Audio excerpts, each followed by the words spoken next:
Welcome back नाजरीन। Break पर जाने से कबल हम सीख रहे थे कि ईद क़यामतुल मसीह की एक मसीही की जिंदगी में अहमियत क्या है और मसीही दीन में इस दिन की अहमियत क्या है। हम सर जी को मजीद दावत देते हैं कि वो इस पर हमें मजीद सिखाएं। जी शुक्रिया। मसीह यीशु का जी उठना, अगर जिसके मुतालिक बहुत सारी बातें लिखी गई हैं, की गई हैं जी, और हम देखते हैं कि हमारा जो मरकजी पॉइंट है मसीहत का वो यीशु मसीह का जी उठना है जी, और इसके मुतालिक हम बातचीत कर रहे हैं।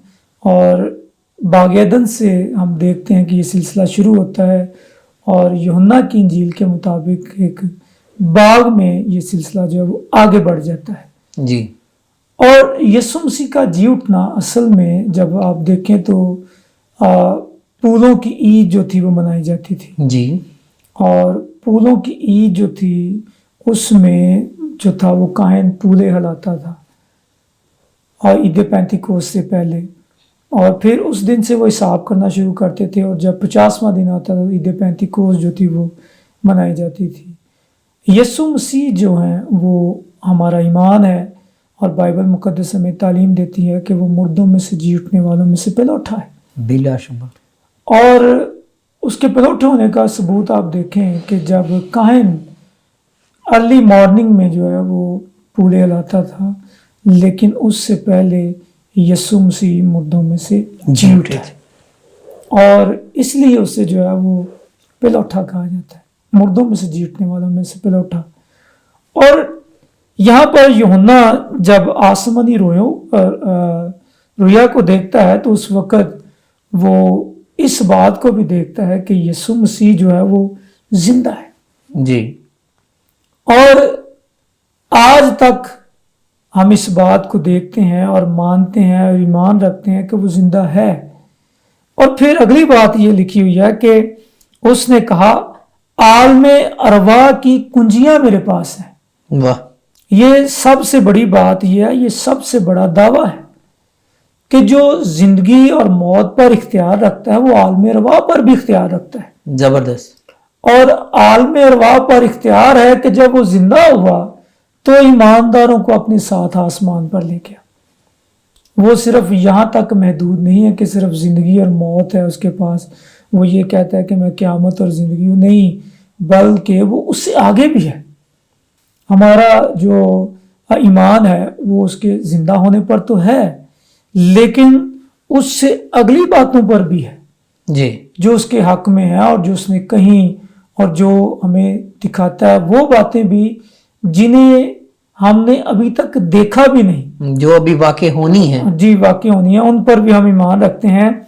और देखें कि यीशु मसीह जो है वो फाते होते हैं बिलाशुबा। उस पत्थर पर जो काफी बड़ा था, मैंने एक जगह पर पढ़ा है तकरीबन उसका 20 मन के करीब वजन था और उस पर मोहर लगी हुई थी जिसे आम शख्स हुकूमत वक्त की जो थी जी हिला नहीं सकता था, और खासकर वो औरतें तो उन्हें छेड़ ही नहीं सकती थी उस बड़े पत्थर को। लेकिन यीशु मसीह ने अपनी कुदरत को, अपनी कुव्वत को, अपनी लामहदूद ताकत को उस वक्त दिखाया कि जब वो पत्थर जो लुढ़क गया, उन्होंने अपने जिंदा होने का सबूत दिया। और सबसे पहले पत्थर जो है वो सबूत दे रहा है जी। फिर उनका जी उठना जो है वो कुदरत का एक मजहर है जिसमें जो है वो कुदरत जो है वो शामिल होती है और वो जिंदा होते हैं। और पौलुस रसूल कहते हैं कि उसने मौत पर फतह पाई है जी, और वो कहते हैं कि मौत अब जो है फतह का लुकमा हो गई है। और पौलुस ही कहते हैं कि फिर बड़ी आवाज से, बुलंद आवाज से वो कहते हैं कि उसने जो है वो मौत पर फतह पा लिया और मौत के डंक को जो है वो हमेशा हमेशा के लिए खत्म कर दिया।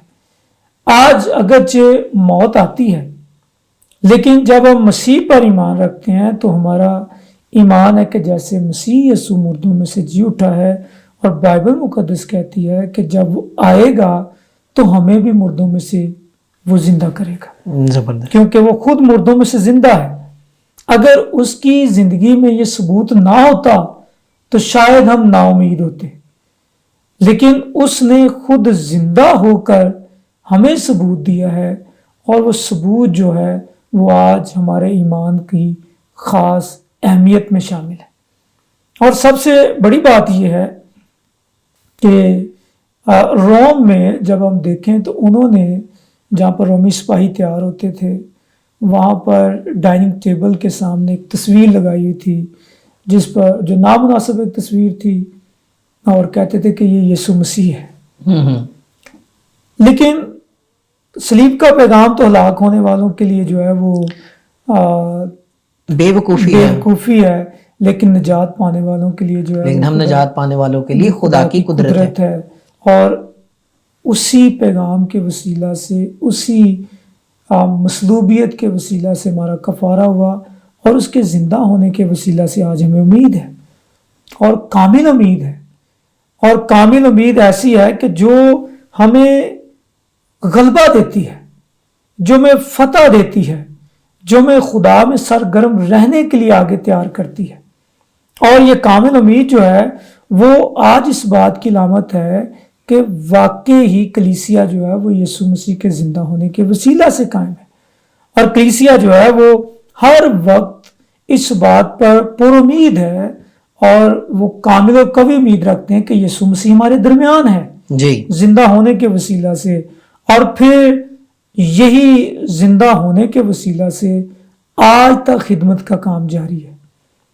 اور پھر وہ وعدہ بھی ہے کہ میں دنیا کے آخر تک تمہارے ساتھ ہوں. اور یہ خوبصورت باتیں ہیں یسوع مسیح کے متعلق. اور ہم وہ گیت گاتے ہیں، مردوں میں مت ڈھونڈو اس کو، جاؤ گلیل میں دیکھو اس کو، بھائیوں سے کہنا یہ ماجرا سارا، زندہ ہے اب اور زندہ رہے گا میرا منجی پیارا. اور بے شک یسوع مسیح زندہ ہے اور اسی کی زندگی اور ہم میں ہے اور اسی کے وسیلہ سے آج ہم جو ہیں وہ آگے بڑھ رہے ہیں اور اپنے ٹارگٹس کی طرف، اپنے نشانوں کی طرف جو ہے وہ جا رہے ہیں. اور ایک وقت ایسا آئے گا کہ جس طرح وہ زندگی رکھتا ہے ہمیشہ کی، ہم بھی اس زندگی کو یسوع مسیح کے وسیلہ سے پائیں گے. مسیح میں میرے عزیز بھائی اور بہنوں، یہ سب سے مسیحت کا خوبصورت پیغام ہے. چونکہ مسیح خداوند خود زندہ ہوئے، اس لیے انہوں نے یہ زندگی کا پیغام اپنے شاگردوں کے سپرد کیا اور اس کے شاگردوں نے اپنے شاگردوں کو یوں یہ پیغام یروشلم سے نکل کر دنیا کے ہر کونے تک پہنچا. اور آج میں اور آپ اس زندگی کے پیغام کے گواہ ہیں. مگر سوال یہ پیدا ہوتا ہے کہ وہ گواہ ہوتے ہوئے کیا میرے کردار میں مسیح یسوع زندہ ہیں؟ کیا میری باتوں میں مسیح یسوع زندہ ہیں؟ کیا میری آنکھوں میں مسیح یسوع زندہ ہیں؟ کیا میرے دل میں مسیح یسوع زندہ ہیں؟ مسیح میں میرے عزیز بھائی اور بہنوں، یہ دن ہمیں مسیح کے جی اٹھنے کی یاد دلاتا ہے اور یہ دن ہمیں اس بات پر ابھارتا ہے کہ ہم اپنے دل کی بنجر زمین میں مسیح یسوع کی انجیل کا بیج بوئیں اور زندوں کی طرح زندگی گزاریں، نہ کہ گناہوں میں مردہ ہو کر مردہ کام کریں، بلکہ ہم مسیح کے ساتھ نئی انسانیت کو گزاریں تاکہ ہم آسمانی مقاموں میں جا سکیں. مسیح میں میرے عزیز بھائی اور بہنوں، ایک مرتبہ پھر آپ سب کو میری طرف سے، ہوشانہ ٹیلی ویژن کی ساری ٹیم کی طرف سے عید قیامت المسیح کی بہت بہت مبارکباد. مسیح میں میرے عزیز بھائی اور بہنوں، ہمیں دیجیے اجازت، وقت ختم ہوا چاہتا ہے ہمارے پروگرام کا، اور خداوند آپ سب کو بہت برکت دے. آمین. God bless you all.